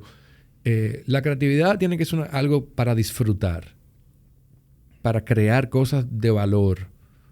Pero como marca, tu trabajo no es ser creativo, más creativa que la otra marca. Para eso no existen las marcas. Las marcas están para realmente empujar la venta de una empresa, de un producto. Y yo creo que hoy por hoy más que nunca la autenticidad es donde está ese valor. La autenticidad es la creatividad de antes. La creatividad antes surgía servía para stand out, para sobresalir pero yo creo que hoy lo que hay que ser es auténtico. Nosotros vivimos en un mundo hoy, y ahí entramos un poco en sociología, ¿no? Pero hoy estamos en un momento donde hay mucha ideología. La ideología, ¿qué quiere decir? ¿Qué me refiero con eso? Donde lo que yo creo me define, sobre todo en la juventud. Lo que yo creo me define y yo consumo por ideología. Consumo porque comparto, porque conecto desde la ideología. Las marcas ya no son entes puramente comerciales. La marca vive en un mundo social, en un mundo político. Y la autenticidad es conectar lo que yo creo con lo que yo digo, con lo que yo hago. Es el triángulo de la autenticidad.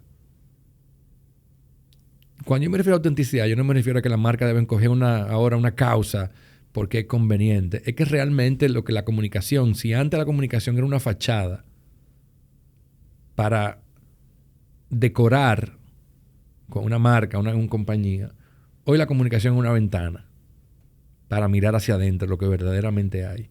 Y esa diferencia de una fachada a una ventana en la comunicación comercial, que es lo que ha pasado hoy, ¿verdad? Con los medios digitales, que así han revolucionado todo cómo las marcas se comunican con las personas, incluso el rol de los empleados en el branding, en la comunicación. Yo creo que la autenticidad es mucho más valiosa que la creatividad. Eso no quiere decir que la creatividad no sea útil. Yo creo mucho que es una gran herramienta, pero la diferenciación entre una herramienta y un objetivo es clave aquí.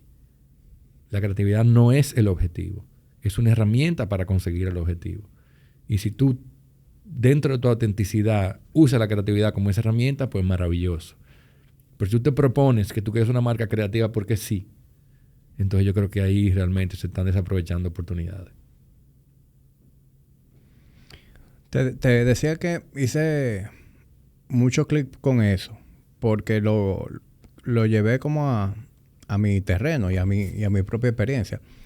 Tú sabes que nosotros, cuando empezamos con el proyecto de Body Ignition, era un proyecto que empezamos en un formato remoto, un side hustle, sin presupuesto, y fue creciendo en el tiempo de una manera muy orgánica. Y como toda empresa de poco presupuesto, tú eres el jack of all trades. Sí. Tú sabes, tú tienes que hacerlo todo y educarte de todo. Y nosotros siempre nos fuimos diferenciando en el mercado por comunicar y por, tú sabes, compartir nuestra filosofía y lo que era nuestra marca, de una manera que en el momento en que lo hicimos, la gente lo decía que era como muy, muy único, muy out of the box. Incluso llegué a recibir como que halagos de amigos que son creativos, como, mira, pero ¿quién lo asesoró con esto? Y nosotros como que no, esto fue una idea nuestra. Y evidentemente yo no soy un creativo de profesión, ni ninguno de mis socios. Venimos del área de ingeniería todos, a excepción de Eduardo, que entró luego en la ecuación, y Eduardo manejaba más la parte de foto y video. Y nosotros únicamente lo que hicimos fue ser auténticos. Y al ser auténticos nos diferenciamos de lo que se hacía. Porque en ese momento, me estoy reportando al año 2010, 2011, la gente hablaba de un gimnasio de fitness y todo el mundo hablaba de una manzanita verde con una cinta métrica alrededor y de cositas como que súper cliché. Y del momento en que tú tienes un grupo de jóvenes hablando de una manera muy llana, sin pose, haciendo humor de cosas que son típicas y que se ven día a día en el gimnasio, fue como que algo súper fresh. Pero más que un proceso creativo de nosotros, fue simplemente como que ser genuino y compartir algo como que sin mucho filtro. A mí me parece que ahí está la clave. Y mira, yo esta semana le daba una charla a un banco internacional, un grupo de banqueros, la parte de mercadeo. Y hablábamos justamente de esto, de que al final ser auténtico no quiere decir ser un loco, ni ser el más, simplemente be who you are. O sea, qué cosas tú valoras, en qué cosas tú crees, qué cosas di lo que, o sea, si tú dijiste algo, halo, cúmplelo. Es como lo básico, viejo. Simplemente no use la comunicación para disfrazar falla. No use la comunicación para, o sea, no es desde la persuasión todo el tiempo. Yo creo que por eso esa metáfora de la fachada de la ventana a mí me gusta tanto. Porque es que la comunicación es para que la gente vea quién tú eres.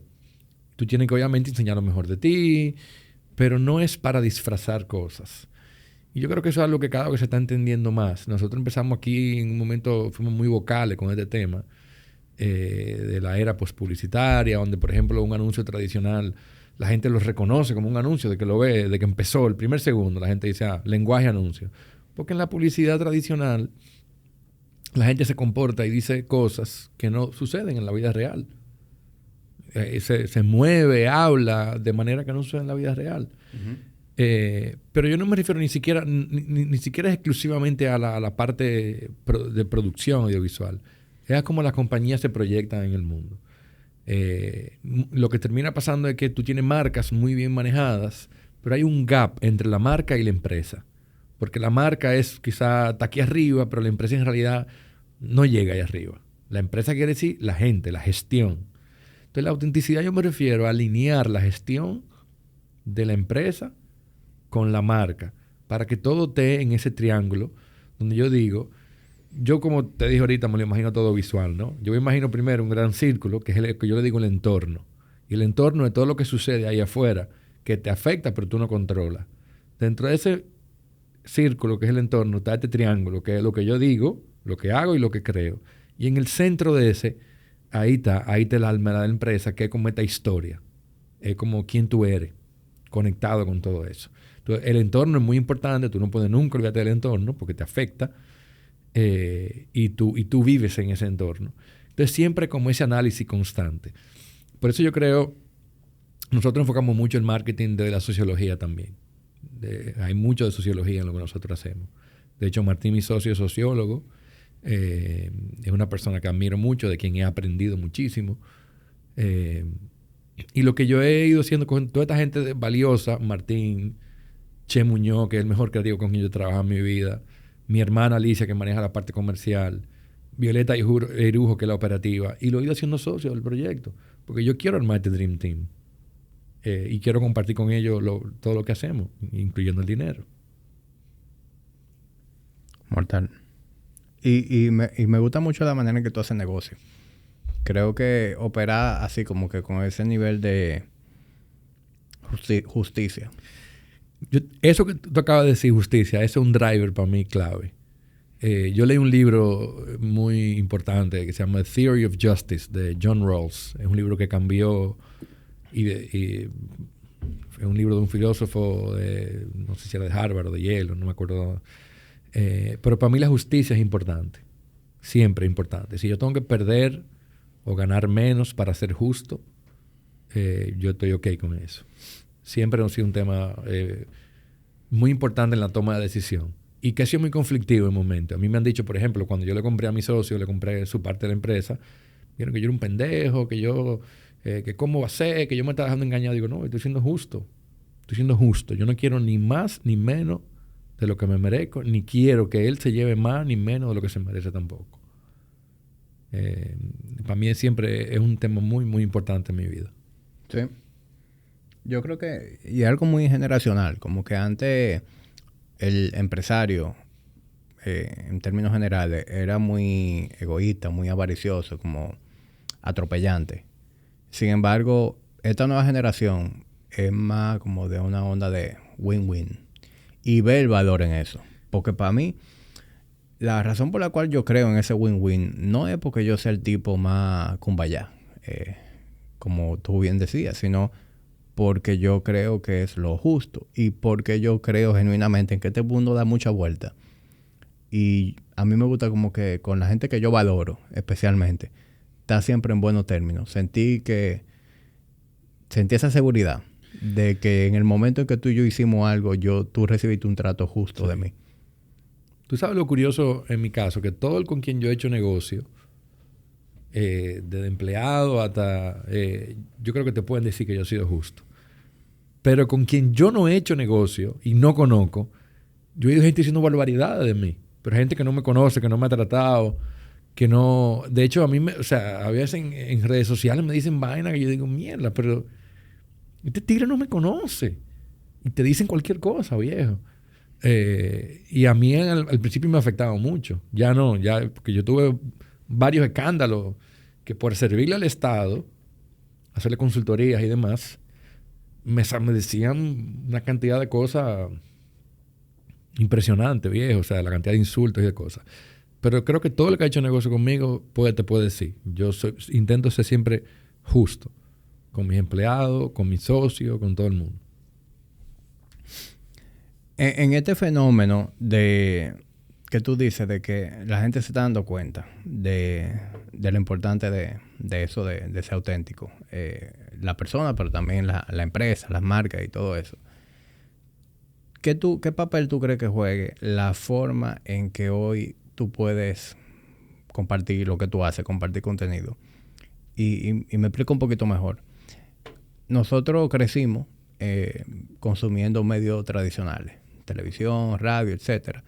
Y siempre estaba esta persona, este middleman, que controlaba lo que se decía. Uh-huh.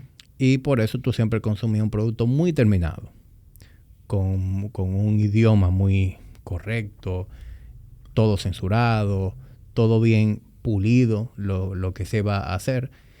Y empiezan a surgir estas diferentes fuentes alternas de contenido, un YouTube, un podcast, en donde ya no hay ese middleman gestionando, sino que yo arranqué este podcast sin pedirle permiso a nadie. Claro. Y sin tener ninguna formación de medio de comunicación, ni mucho menos. Y aquí estoy yo, casi 3 años después, 130 y pico de episodios abajo, y he visto que mucha gente ha hecho clic con lo que yo hago. Y yo soy uno de un océano de gente que está haciendo cosas parecidas.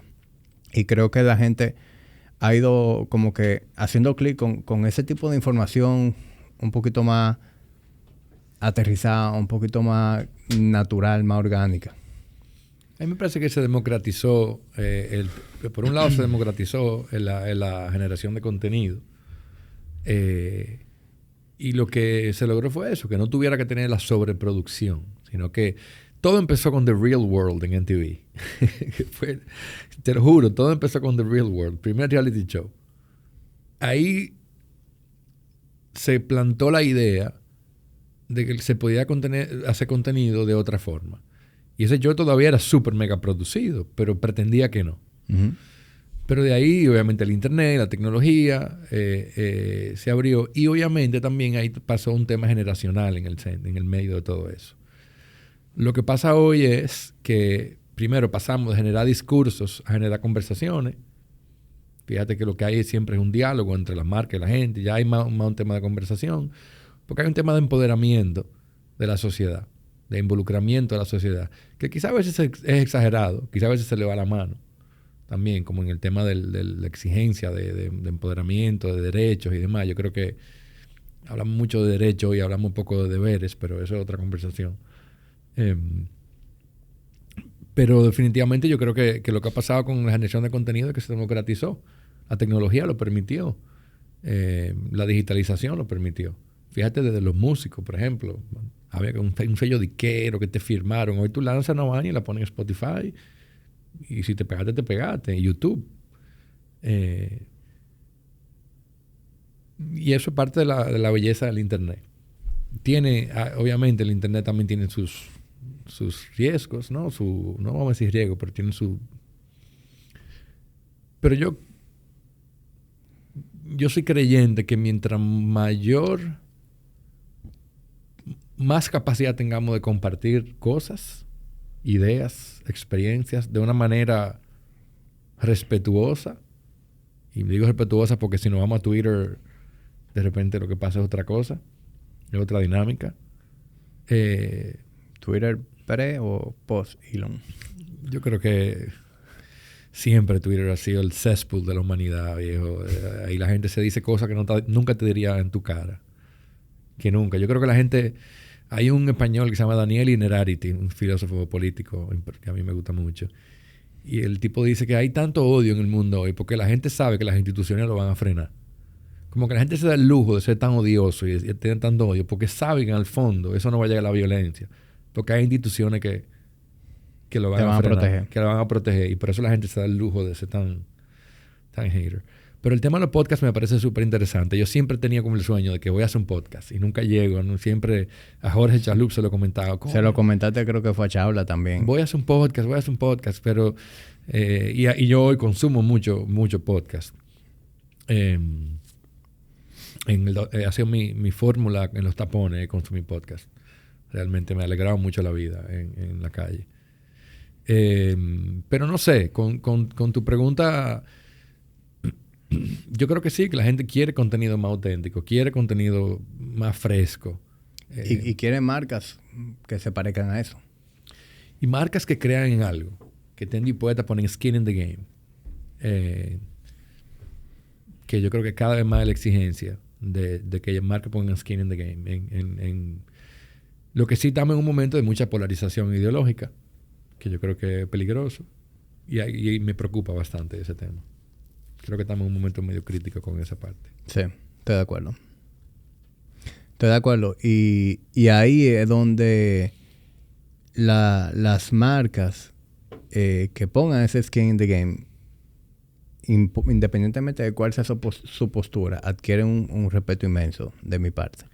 Y ojo, eso no quiere decir que las marcas... Y yo creo que ahí que está la gran confusión. Las marcas no deben meterse en temas que a ellos no les interesan.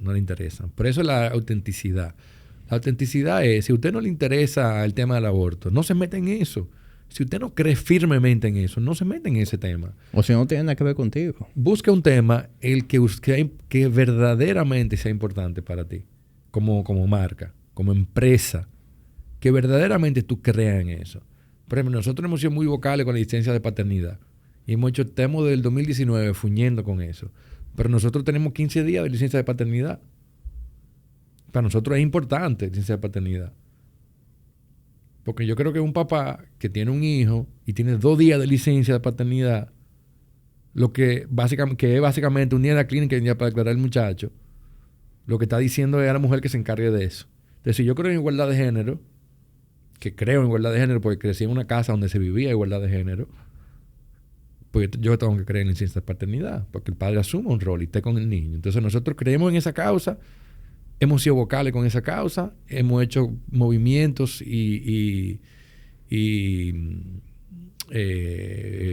peticiones con esa causa, pero nosotros la vivimos en lo que la compañía. Y tenemos 15 días voluntarios de licencia de paternidad. Y creo que pasa igual con las marcas. Tienen que ser cosas que realmente sean importantes para la empresa. Y ahí es donde está la clave. Si es una pose, no va a salir bien.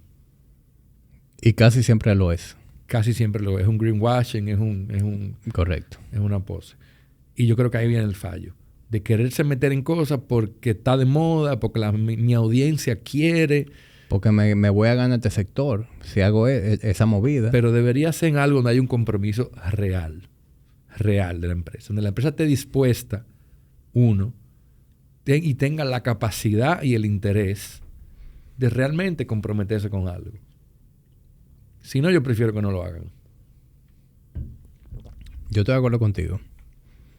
Y eso como que se nota a leguas. Cuando tú se nota como que de una manera muy superficial, simplemente capitalizando trends o queriendo ganarse a un sector, pues vamos a montarnos en esta ola, pero tú sabes que no guardan ninguna coherencia con lo que ellos hacen ni con su trayectoria. El mejor ejemplo de una marca bien hecha, bien manejada, que cree es Patagonia. Patagonia para mí es impresionante lo que hace, la marca de ropa. De ropa. ¿Por qué? O sea, conozco la marca, pero bueno, no a fondo. Porque Patagonia, por ejemplo, cree en el tema del medio ambiente, por ejemplo. Diego, esa gente compra terreno con su dinero en Patagonia y lo protegen. Cuando son honestos con su producto, te dicen, este producto, mira, lo hicimos lo mejor posible, pero todavía tiene esto y lo otro. Políticamente hablando, con el presidente que sea que tome una decisión en contra de el medio ambiente, oil drilling, ellos salen y hablan. Los empleados, cómo lo tratan, o sea, todo está alineado. Ese triángulo, ¿verdad?, que hablábamos ahorita, todo eso está alineado. Y Nike lo hace muy bien también con eso. Incluso si me causó controversia, no importa, nosotros creemos en Colin Kaepernick. Tenemos convicción en eso, y creemos en este tipo. Que boicot Nike, boicoteen lo que ustedes quieran.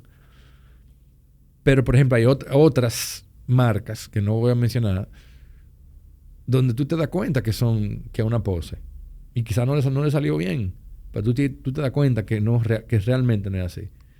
Que fue un marketing strategy solamente. Sí, y también yo creo que tiene mucho que ver también por la manera en que funcionan muchas empresas. Porque a veces son empresas públicas, ¿verdad? Son IPOs, en donde tú tienes un CEO, pero ese CEO reporta a un consejo de directores. Y ese consejo de directores lo único que está velando es el profit, los beneficios de sus accionistas. Entonces, como que todo es muy metálico, todo es muy numérico, no hay sangre de por medio, porque hay ¿sabes? una gran diferencia entre un empresario y un inversionista.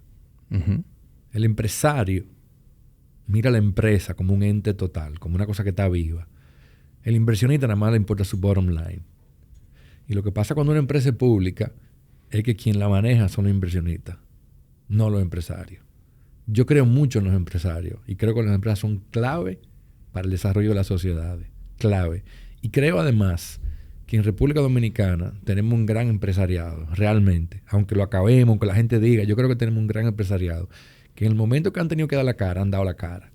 La mayoría, no te voy a decir que todo. Pero hay un gran empresariado.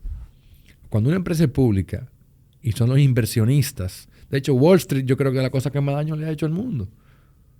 Porque en Wall Street es puramente los números. Y no solamente eso, si Wall Street tiene que forzar para que la producción de petróleo suba o baje porque hicieron una apuesta, hicieron un hedge a que eso iba a bajar o iba a subir, lo van a hacer, controlan el mundo hoy. Pero es una gran diferencia un empresario y un inversionista. Y yo soy fan de los empresarios, no de los inversionistas.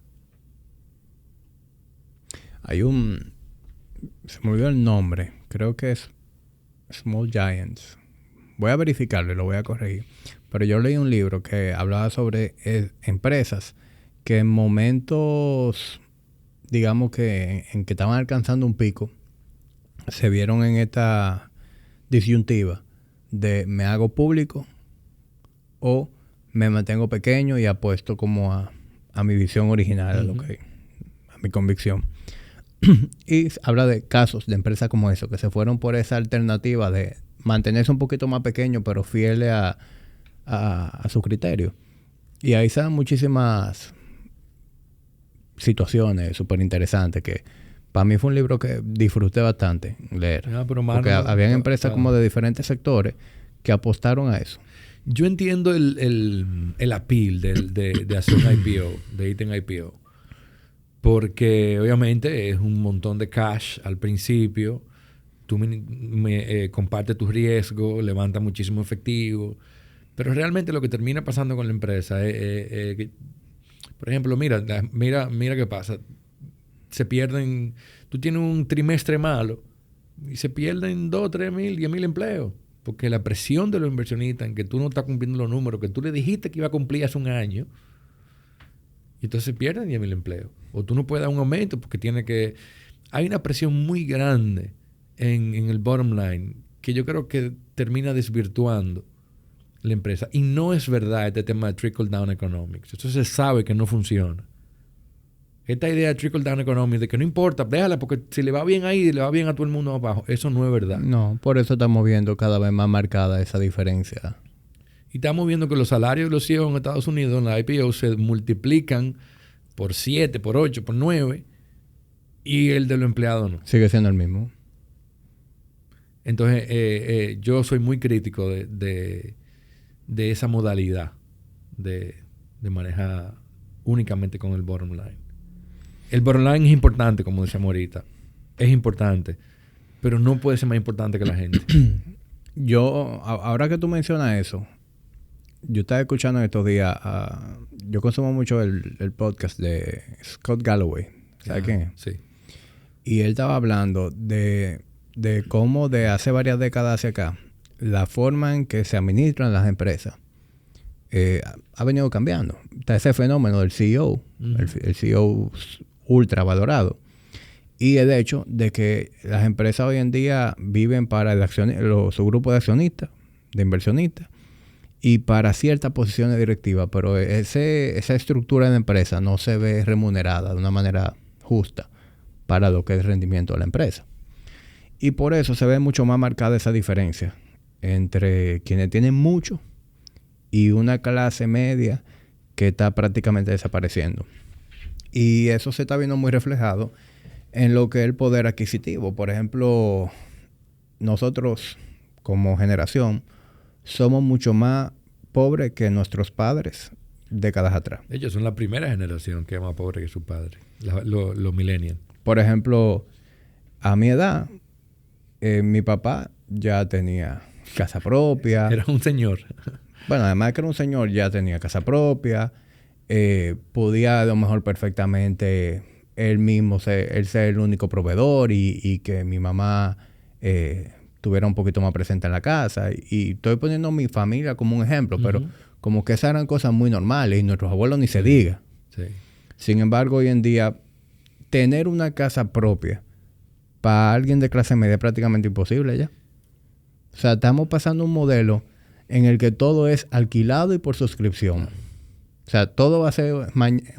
estamos yéndonos a un futuro no muy lejano en el que todo va a ser rentado. La casa donde tú vives va a ser rentada. La casa donde tú vas a vacacionar va a ser rentada. Fácilmente tú no vas a tener carro tampoco. Tú vas a andar en un Airbnb. Todo va a ser... tú no vas a tener nada. Ese era el American Dream. El American Dream era tener un good job, un good house y un good car. Ese era el American Dream. Tener tu propia casa, un buen empleo y un carro. Y cada vez más difícil. Y lo que tú dices, yo tuve mi primer apartamento. Yo vendí una empresa que hice cuando a los 20 y pico de años, no me acuerdo si fueron 25, 26, pero yo compré un apartamento a los 26 años. Que luego vendí y yo le digo a mi hija, relajando, le digo, mi amor, yo a tu edad tenía una empresa y estaba a punto de venderla. Y tú te lo tienes un gato. That's it. Pero se lo digo relajando, pero en serio. Pero yo sé que es un tema generacional. Y es la primera generación que tiene menos ingresos que su padre, los millennials. Me preocupa un poquito hacia dónde vamos. Sí, a mí me preocupa un poco también. Es algo que le dedico mucho tiempo. Yo creo que hay mucha complejidad en el sistema financiero que se ha creado. A veces siento que por un lado las nuevas generaciones tienen ideas correctas, otras veces dudo de su capacidad de implementarlas. También a veces me preocupa mucho por el estilo nuevo de parenting, de ser padres. Yo le decía, hoy mismo, justamente hoy hablaba al mediodía, decía, óyeme, cuando yo estaba en el colegio, no importa quién tuviera la razón, el colegio estaba en lo correcto la culpa era mía. Mi papá no me defendía a mí nunca, el colegio tenía la razón. No importa lo que hubiera pasado. Hoy es al revés. Hoy los niños siempre tienen la razón. Pero también qué tipo de niños estamos criando y para qué mundo. O sea que yo tengo como un sentimiento encontrado con esa parte, porque al mismo tiempo siento que es una generación con mucho compromiso que está recibiendo un mundo muy mal estado en muchas dimensiones y tiene como un compromiso con mejorarlo. Pero no estoy tan claro si va a tener la convicción y la disciplina necesaria para hacerlo. Aunque tenga la voluntad, aunque tenga las ideas. Eso es algo que me mortifica mucho pensar en mis hijos, en qué mundo están recibiendo. Hoy tenemos conflictos importantes a nivel internacional que no teníamos hace décadas. La situación económica crítica. América Latina es el país que produce, el área, el continente que produce la mayor cantidad de alimentos y sin embargo los alimentos son más caros desde el mundo entero. La desigualdad, por ejemplo, es un país todavía que a pesar del crecimiento económico importante que ha tenido, no se distribuye de la misma forma. La desigualdad se mantiene. No hemos logrado realmente hacer ningún avance en desigualdad, a pesar de que hemos crecido tanto. Entonces hay muchas cosas que preocuparse y a veces A veces hay que decidir también por qué preocuparse, porque son tantas cosas que si uno se preocupa por todo, la vida se le hace difícil. You have to choose your fox. La vida se le hace difícil si uno se preocupa por todo. Pero nada, cuando uno tiene hijos cambia mucho la manera de entender el mundo y qué decisiones uno toma. Pero sí, igual que tú me preocupa todo eso. Yo me hice padre hace poco. Mi hija tiene 2 años y medio. Y ya yo estoy empezando a tener esas cuestionantes de que literalmente me preocupa el ambiente en el que ella va a crecer, me preocupa el futuro que ella va a tener. Que eran preocupaciones que yo antes ni tenía ni me imaginaba que las iba a tener. Deja que tenga 15 y quiera que tú le busques a la 1 de la mañana en un sitio. No, yo sé que yo estoy disfrutando su niñez, su inocencia, porque sé que es una época chulísima que ojalá, que yo sé que todo padre quisiera como frizarlo ahí a los niños. Mi esposa y yo pasamos rato en el teléfono viendo los videos cuando era chiquito. Mira cómo... realmente se ponen grandes muy rápido. Pero ser padre para mí ha sido una bendición. Yo me siento súper contento con mis 3 hijos. Son muy diferentes los 3. Pero te obliga a pensar de otra forma. Y te obliga a ser mucho más humilde. Y te obliga a ver tus propias fallas, verlas reflejadas en ellos. Yo a veces digo, mierda, que no, esta niña así, pero eso lo sacó de mí. Entonces te obliga a ser mejor. También cambia la relación con tus propios padres. Porque tú dices, mierda, que no, qué difícil es ser padre. Sí, eso es así. Me identifico mucho con esa racionalización. Sí. Y nada, yo creo que lo importante es saber que uno vive en un mundo lleno de complejidades. Y uno intenta hacer lo mejor posible. Y recordarse que es una sola vida, es un solo chance que le dan. Yo, como no soy religioso y no creo en el afterlife, ¿verdad? No creo que hay ni cielo ni infierno, sino que es esto que está aquí. Se trata de esto. Entonces, vivir lo mejor posible. Sacar el mayor provecho posible. Y exacto. Y precisamente como la vida es así de compleja, pues uno asegurarse como de tener una vida verdaderamente llena de experiencia. Que yo creo que eso es lo que hace la vida interesante. El tú exponerte a todo, a diferentes culturas, a diferentes... a todo tipo de escenarios. Tú sabes que yo pienso mucho en la hora también de construir como el legado que uno va a dejar. Uh-huh. Yo tenía una relación con mi abuelo muy, muy linda. Mi abuelo era un tipo excepcional. Yo lo admiraba mucho, lo quería mucho. Yo era el primer nieto. Era un tipo increíble. Mi abuelo murió en el 2007. Cuando mi abuelo murió, yo estaba en Los Ángeles, en una boda con mi esposa. Estábamos recién casados ya y yo, y fuimos a la boda de otro tío mío. Y yo me levanté a las 4 de la mañana y le dije, se murió mi abuelo. Se murió mi abuelo. Pero ¿y cómo no se murió mi abuelo? No sé, lo acabo de sentir. Y efectivamente, así había sido, se había muerto mi abuelo. Pero te comento la relación con mi abuelo porque yo veo mucho mi vida a través de los ojos de mis futuros nietos. Yo siempre digo, mierda, ¿qué van a pensar mis nietos? Y, por ejemplo, yo he publicado 6 libros. Estos libros que yo publico, que yo los financio, yo mismo los pago y nadie lo compra. Yo lo tengo ahí arrumbado en cajas. Pero yo lo hago porque yo lo hago mucho pensando en eso. Y siempre me imagino cómo mis nietos van a ver mi vida. Porque yo tengo la misma relación para arriba con mi abuelo. Y me ha sido muy útil esa visión. Siempre. Porque tienen la distancia de que no son tus hijos, pero todavía tiene como ese vínculo emocional tan fuerte. Uh-huh. Y cuando yo tomo decisiones, pues siempre tengo ese ingrediente en el medio ahí. Me parece muy interesante, pero sobre todo muy acertado verlo de esa manera. Porque como que para mí es aperísimo cuando tú oyes a una persona hablar muy bien, como de una manera muy... que tiene un pedestal a su abuelo o a su papá y habla con mucho orgullo de las hazañas que hizo, de lo relevante que fue.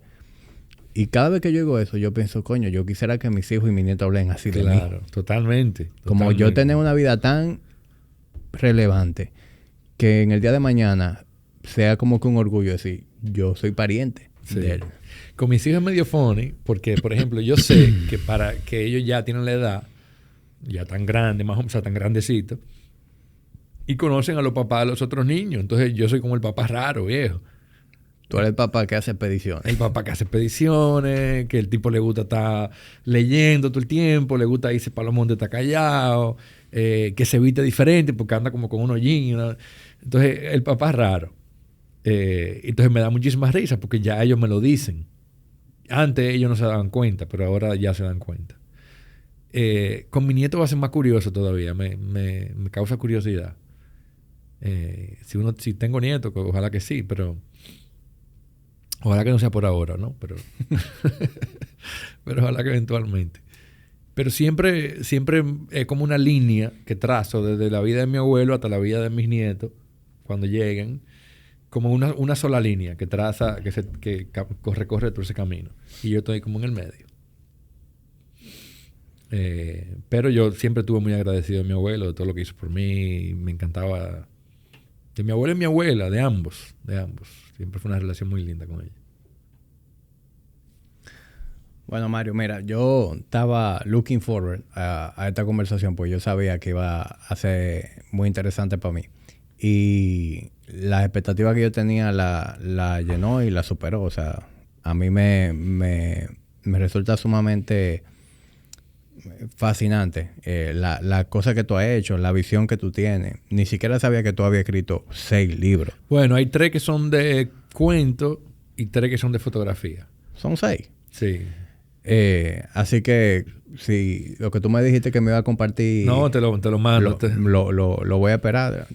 Quiero eso. Y me siento honrado, de verdad, con que tú vinieras por aquí. Quisiera que se repita. Me comprometo a que cuando se repita sea en una cabina smoke friendly, que podamos compartir un buen fuente o un padrón y seguir desarrollando. Dale, gracias por la invitación, viejo. Fue interesante porque normalmente me invitan a un podcast y uno va como a hablar de un tema. Aquí hablamos como de todos los temas posibles, random, pero creo que por eso hay una visión como más redonda de todo eso. Gracias por la invitación. Y te mando los libros, si no mañana, el lunes. Y espero que sí, que la otra vez sea con un cigarro en la mano. Así será. Gracias, viejo. Y gracias a ustedes por acompañarnos hasta este último minuto del episodio. Nos vemos en un próximo episodio de Tertulia Dura.